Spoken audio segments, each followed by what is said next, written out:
help me do a better job of describing my business, my services, my product to end customers. Help me think through what it is that they're going to ask questions about so that I can write better content. If I see the word empower 3 times in a row, I'm like, all right, this was definitely written by an AI. What needs to happen, and this is something that I've been saying for a very long time, is that if you're going to be asking for information anyway, you should be doing it in a way that's giving back to that customer. When I first dabbled with WordPress, I think I experienced the same thing that a lot of people experience, which is that blinking cursor, right? The blank page.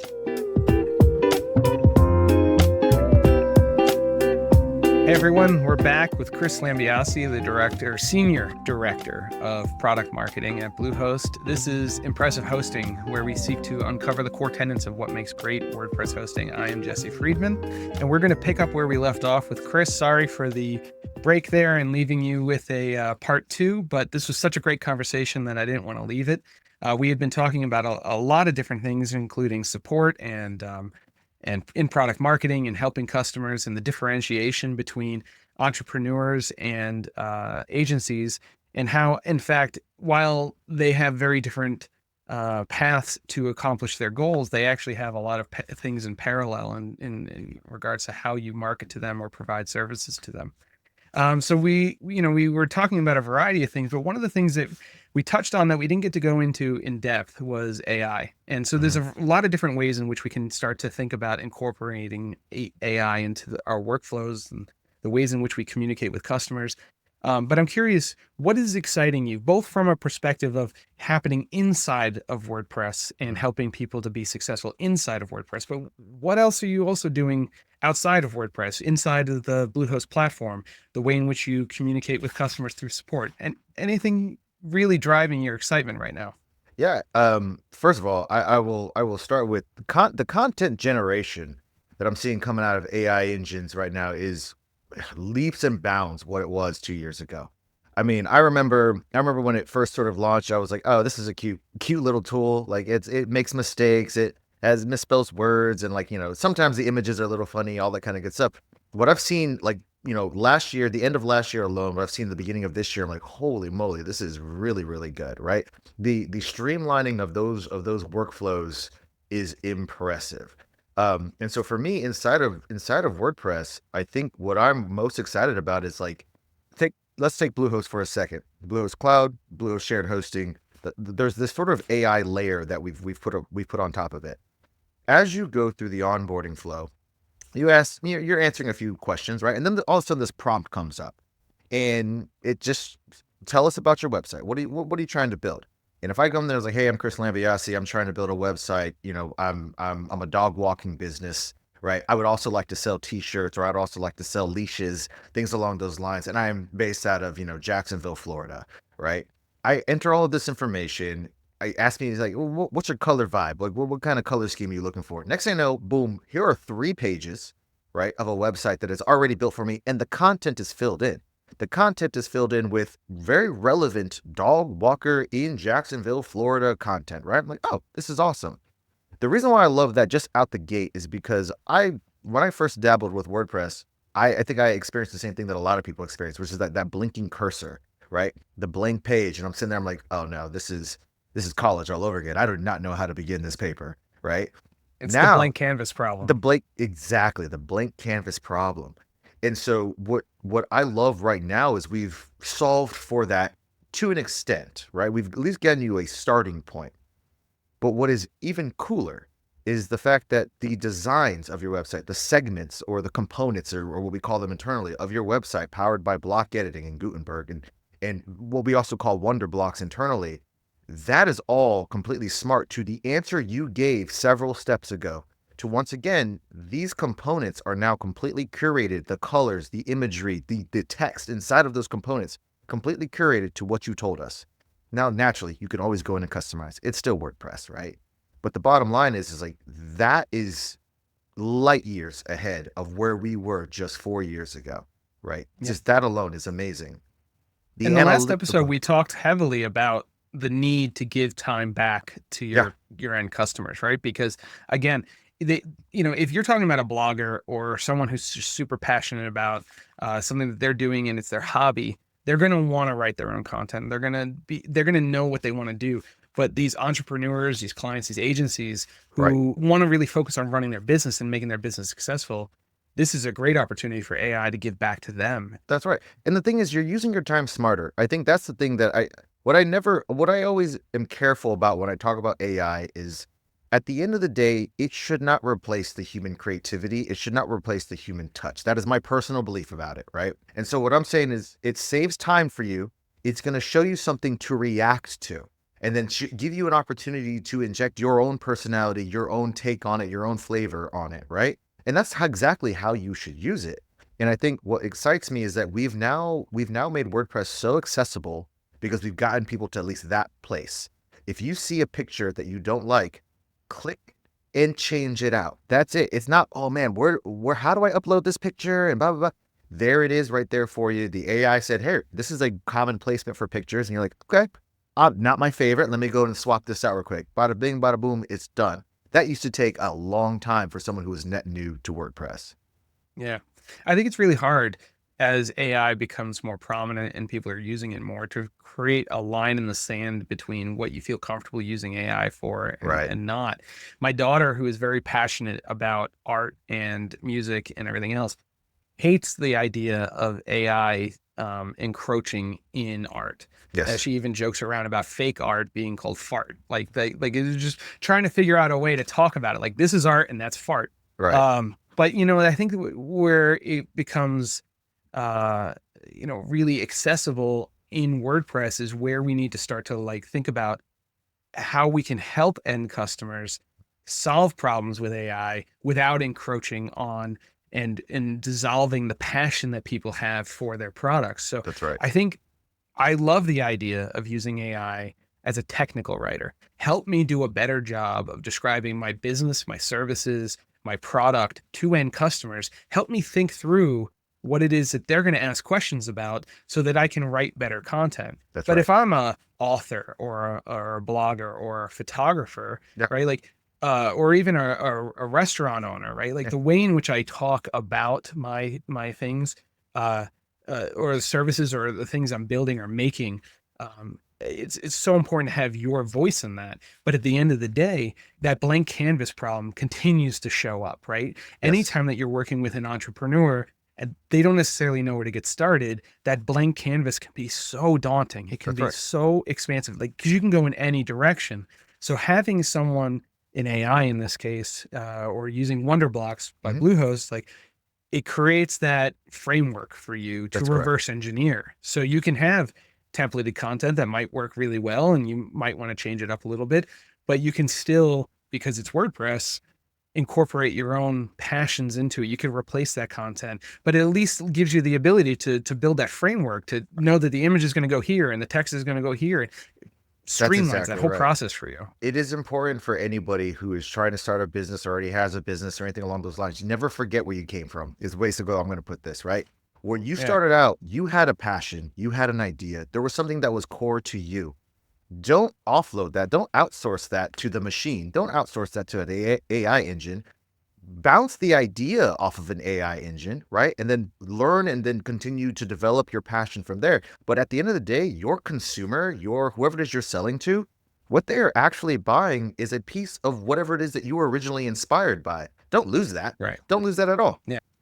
Yeah, no, that's great. I mean, like if you're, let's say you're running a catering business, right? Like your passion is in the food. It's your Right. passion is feeding people, bringing people together around a table and having them have a wonderful experience. Your passion is not in building a web form, That's right. to gain leads, right? That's So exactly right. using an AI to say like, hey, can you build a form for me that that incorporates all the components that I need to know to be able to book some business with a new lead? Hmm? That allows you to save some time, but it doesn't pull away from the passion and the That's art exactly in right. your work. That's Yeah. exactly right. I laugh because you can tell AI generated content at almost how lifeless it is. Also, if I see the word empower 3 times in a row, I'm like, all right, this was definitely written by an AI. But Yeah. like, if you've ever talked to a sommelier or if you ever talked to a chef, right, as they are talking to you, you can almost see the smiles crawl across their face because the passion is Yeah. still there, the fire is still there. I should feel that when I land on your website, and that's just it. Always inject that, and the only way to inject that is you still getting in there and putting your mind and soul into that content. Right. Yeah, that's absolutely right. And it also will help with, because I envision a future where the internet might actually return to some of its the beauty of the weirdness that Yeah. was the internet in the 90s and the Yep. early 2000s, right? Because what we need to do is convey so much information so that Google can crawl it, and then we can answer questions for people. Right. And I almost think that there might be a future where an AI may interview you and teach and learn everything there is to know about your business and your voice and everything else. And then the AI that's asking these questions, because you say to yourself, like, when is this business open or something like that? Yeah. Like, that'll become less prominent and important to a real human who's visiting the website. Right. And maybe there's a connection between those AI interfaces where they're communicating, and there's kind of like this back end and front end of content. And Right. then maybe that would allow us to kind of get out of the standard framework that we've seen the internet kind of take and shape into, Right. and go back into like letting me express myself, let me be more artistic on the That's internet. exactly right. I laugh. I think you and I talked about this in Dallas, which was I was like, do you think AI would have ever created hamsterdance.com? I don't think so. That came from somebody's brain, man. I was like, let's get Right. back to that Yeah. world. Yeah. Yeah. Exactly. I mean, I think I get very nostalgic when I think about the old internet and the Yeah. way in which the learning of HTML and CSS and things like that were actually pretty straightforward. It Yeah. wasn't too tough back then. Right. But then as the internet has evolved and devices have been created, and we Right. need to consider things like accessibility and the Right. ways in which people consume the internet, we had to build a framework that Everything allowed for became this. templatized. Yeah, yeah, and right. And so like I think what we need to do is find a way to balance the two where the underlying framework is visible and consumable so that someone who might be blind or have other disabilities can still consume that content in a regimented, clear format so that it's not Absolutely. creating a problem, but not also preventing us from putting little hamster dances or Exactly. little fireworks or changing the colors of our websites. And not to be afraid to express ourselves on the internet in that way. Yeah. No, I 110% agree with that. We joke internally whenever we're trying to run a new promotion or we're trying to think of a new campaign. We joke it's like, well, just have a big flashing like banner that's just kind of like in all the different colors, and everyone always laughs. And I'm like, yeah, I know it's silly. Like nobody actually enjoyed that in 2005, but it always brings a sense of people laughing because that is when things were just weird and people just expressed like the way they thought you could draw attention or really convey an idea back then because there was no guidelines. There was the Wild West. We just went for Oh it. yeah. Right. I mean, I remember how scrolling marquees became overplayed because Yeah. I remember discovering it and being like, oh my gosh, I can have a banner go across the screen. And This is everybody huge. started This doing was, it. Yeah. yeah. And then all of a sudden it became the thing. And of course it gets overplayed and people are Yeah. tired of seeing it. But it was always fun to kind of discover those new abilities and then apply them. But now the internet I mean, there's so much that you can do that you almost need these guardrails because otherwise like it is the Wild West and you'll never get anything done Yeah. because you can apply everything. Anyways, that was a great diversion, but I love that you're trying to solve the blank canvas problem because this Yeah. is a great way in which we incorporate and think about the diversity in hosting and layering it on top of a great platform like WP Cloud. Bluehost Cloud is leveraging an infrastructure that they know that they can rely on, but then they're applying the things on top of it that allow these customers to go and far beyond just hosting. And so it makes me think like when you think about marketing Bluehost Cloud or any of Bluehost product, do you call it hosting or are you calling it something else? And is the spirit of it still hosting or is it an experience platform? Like how do you convey that to a customer? This is one of many problems that I try to solve on a daily basis. You kind of touched on this in part one, and we didn't get into it, so I'd like to get into it now.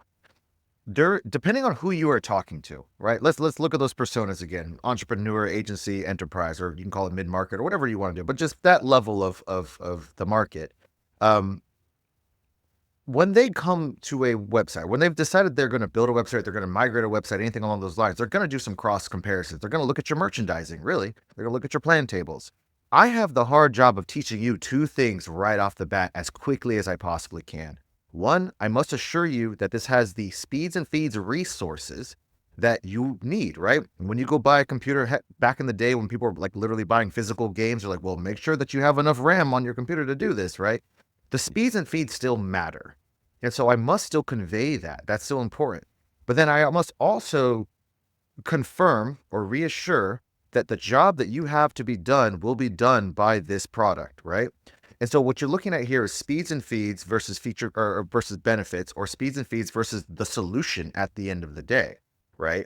And that's difficult because some customers come in like, hey man, I just need to know the speeds and feeds. Do you have the right RAM? Do you got the right speed? All right, let's go. And some people are like, I'm sorry, I'm sure it's fine. I'm sure all those things are fine, but can it do image compression? Can it do, lazy loading? Does it have a gallery mode, right? And they start asking much more design oriented questions or job to be done questions, or have you ever built a restaurant website? Can I do bookings and appointments? And the answer is yes, yes, yes, yes, yes. But I only have so much real estate on a product page to convey all of that. And so Exactly. when we get to the cloud, what I will say is we took a bet. We took a bet because we knew that we were going to be attracting a more tech savvy customer. And we're like, let's lean towards speeds and feeds right now. Let's go ahead and lean towards what that looks like. And so far it's working out pretty well. But the thing is we're beginning to see more and more customers come to us who are like, actually, I have a job to be done. I'm sure your cloud is fast. You already said it's 100% uptime. And we're like, oh yeah, that's reliability, but also it is fast. And now they're asking, can it do X? Can it do Y? Can it do this? Is it good for this kind of website? Is it good for that kind? And we're going to start to pivot. You'll see that pendulum begin to swing because it has to. Marketing must be flexible and fluid in that regard. And so what I will say is there is no one answer. It is always trying to like find the balance between that pendulum swing depending on who you are talking to. And the best way that I have found right now that most web hosting companies tackle this problem is with a ton of content, right? You have content that is geared towards the more benefit oriented customers. Then you have content that is geared more towards the speeds and feeds, despite the fact that it really is the same platform that would solve your problem. Yeah, so you talked about how you're using AI and onboarding in this perpetual like Mhm. tooltip type solution to encourage the customer to continue building, be successful. But I wonder if it should be pulled out even a step further and into the pre-sales process where you can take some opportunities to learn about that customer in real time Yeah. and then apply that marketing so that you can tell them that we're checking these boxes that we know are going to be important to you. So I love that because one of the things that we've seen competitors do this, and we've dabbled with it as well. What we refer to as a decision engine, right? Front of site decision engine. You land on Bluehost.com, and there's something that pops and says, "Hey, what are you trying to do?" Right now, if you spoke to a sales agent, you're gonna get that exact same experience. They're gonna hear everything that you're trying to do, and they're gonna guide you through a very personalized and curated solution. But not everyone wants to talk to a sales agent, which is fair. So the thing is if you had something on front of site that did in fact take you through sort of like a short onboarding, you could reach that same end result. The challenge that we have seen is not many consumers or not many people who crawl the website or just websites in general or across hosts really want to interact with a decision engine because they don't know when it ends, right? It's like taking a survey online. They're like, okay, how many questions do I have to answer? And how much personal information are they going to ask for? What are they going to make me sign Exactly. up What's the for? All of rub? that. Exactly. So Yeah. if you were to build something like this, it must be transparent, it must be accessible, and it must be not invasive in a lot of ways. It's like Yeah. open-ended. Chat GPT open-ended. Like show up, hey, let's have a conversation. And that's it. Yeah. Like don't pull anything away from your customer or from your prospect so that they want to keep on giving this information and finally coming to a solution that they originally were hoping that you had. So I'll go back to something, and this is for anybody who's listening who wants to try and experiment with something. But years ago, I worked on a product that would help people who were trying to discover what type of insurance they needed to buy, and how that could save them money by bundling. That's like we always heard that, right? Like you know that in the biggest insurance industries is always saying bundle and save, but the small mom and pops who were running their insurance websites needed to try and find a way to compete with these big conglomerates, right? And so what we ended up doing was trying to take the time to build content on the front end of the website that would allow for us to see interactions with it to teach us in real time what it is that's interesting to them. Mhm. Use some other personalization efforts to apply to that and say and make recommendations. So things that we were able to glean from that is that, like, if you lived oddly enough in Chicago, you have a higher likelihood that you own a boat because everybody out there is on that lake. And so, you might need boat insurance in addition to car insurance, right? And so people at home might be like, oh my God, that's like, you're getting into that creepy mode of personalization. But the reality of the situation is that I think people have become much more familiar with the idea that the internet is always constantly taking information from you.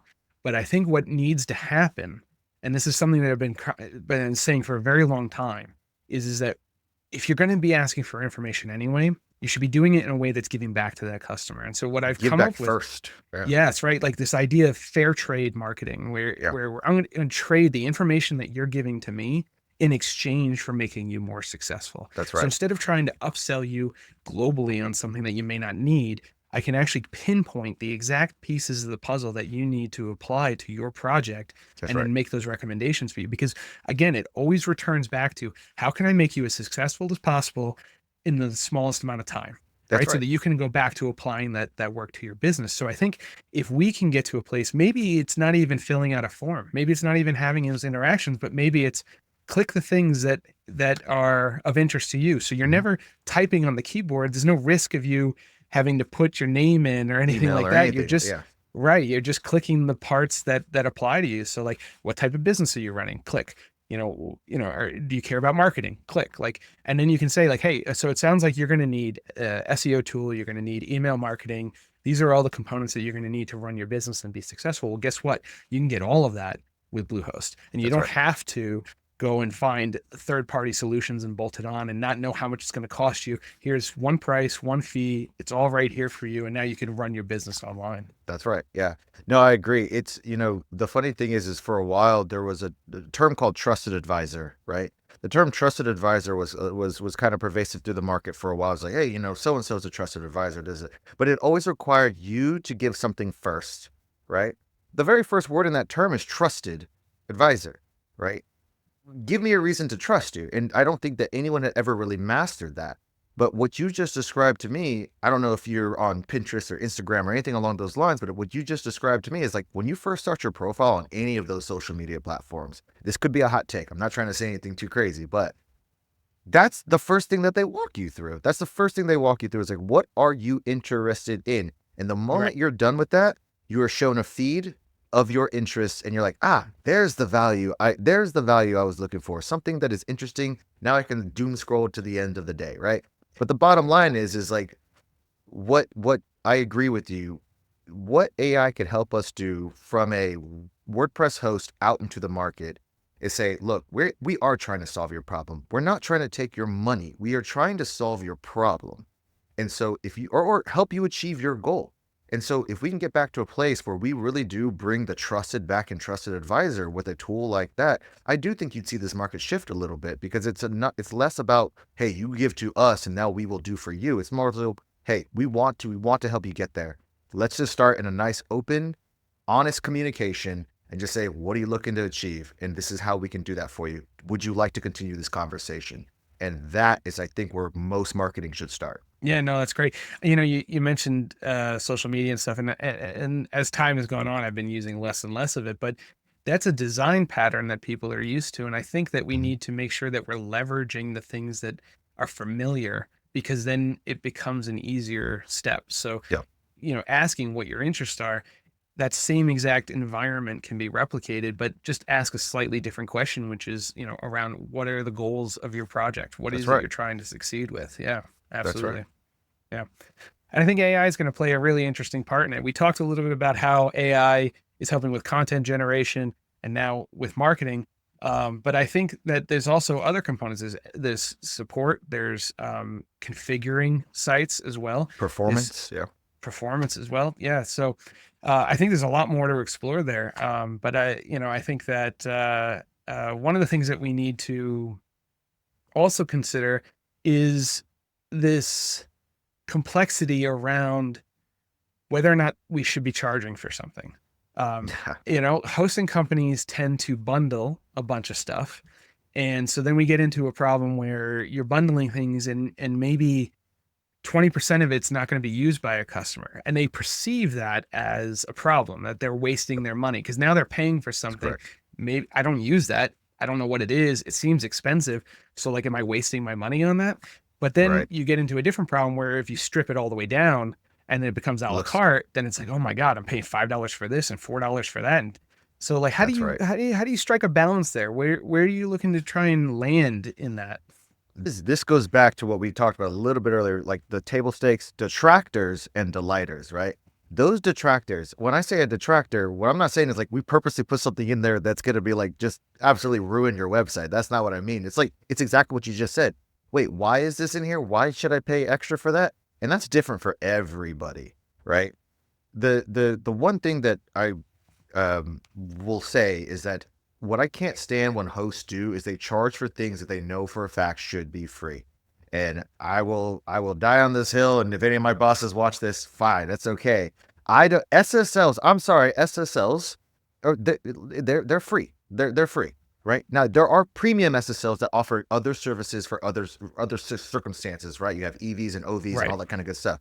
But come on, at the end of the day, like an SSL, you can be free. Well, we talk about table stakes, right? Like an SSL, a very basic SSL, like a Let's Encrypt or something, should be a core component of every single hosting. Bingo. Does that mean that it should be the most complex or complicated SSL should always be free? No, but like at a base level, we should say that should come with every single website. That's exactly right. And so that's what I'm saying is like, when we try to strike the balance, what do you charge for versus what do you don't charge for? What can be bundled in?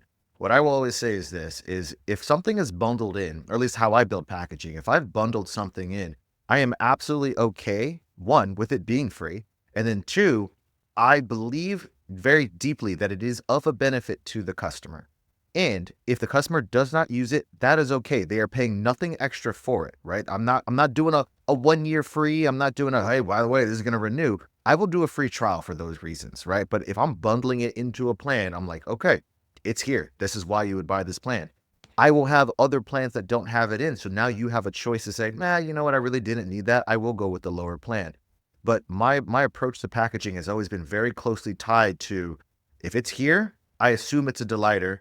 And if you're not going to use it, that's okay. You will never, at no point in time, should you feel like you're paying for this or it's weighing you down, right? Yeah. Now, I can't guarantee that everyone's always going to feel that way, and that's okay. We are always calibrating our packaging due to like customer, responses and things along those lines. But for me, there are some very key features in WordPress, key features in website hosting that I'm like, absolutely do not charge for those. And then some that I'm like, you must charge for these things, not just because it's a cost to us, but because the value is so niche or so unique to that type of website that if it were to go wrong, you will lose much more money than what you are paying us. And that's the difference. If this goes wrong, you lose a lot more money.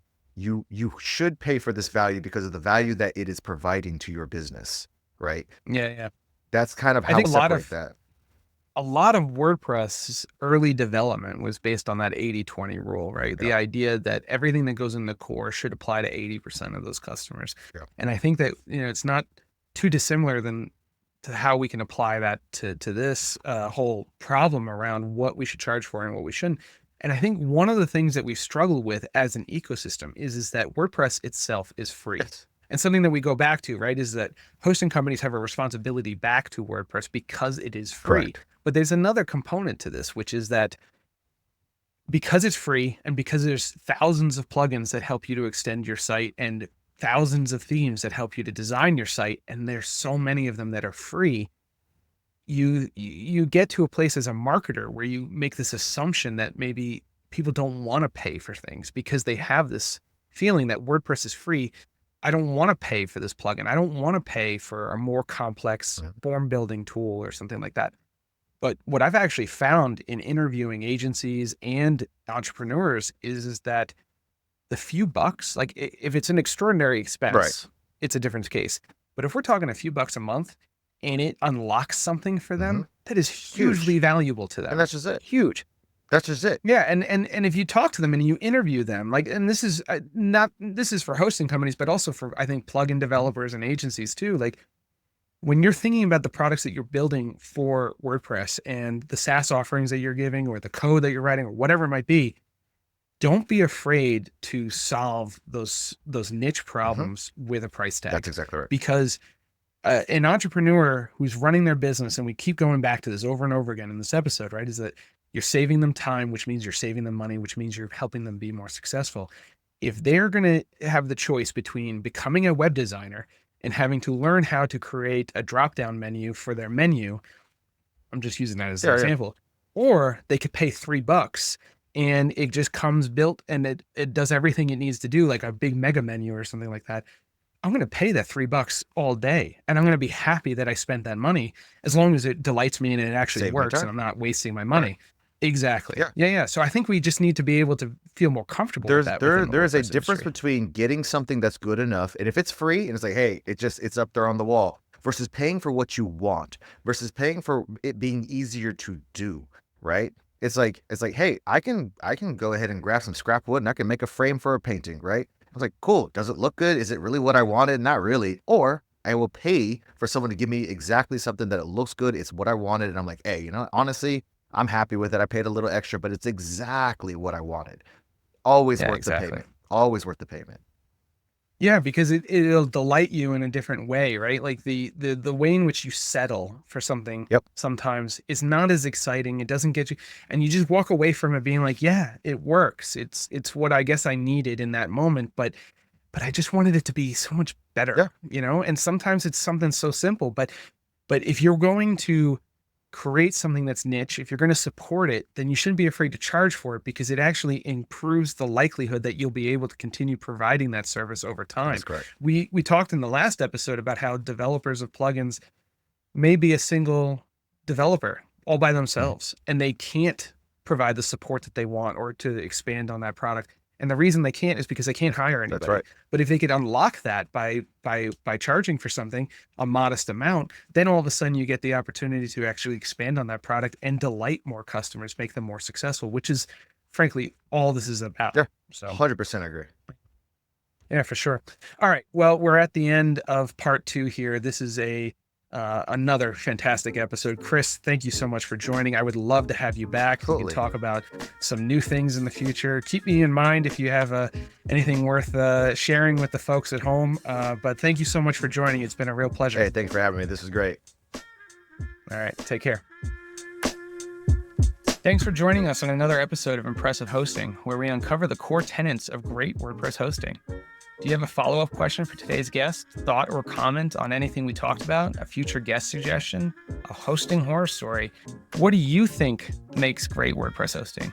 All your comments shape this show. Drop them on impressive.host. We also appreciate you following us on social media and subscribing to the podcast on your favorite platform. Finally, do check out our list of open source projects that need support at impressive.host. Whether it's code, community, or cache, you can make a difference. See you next time.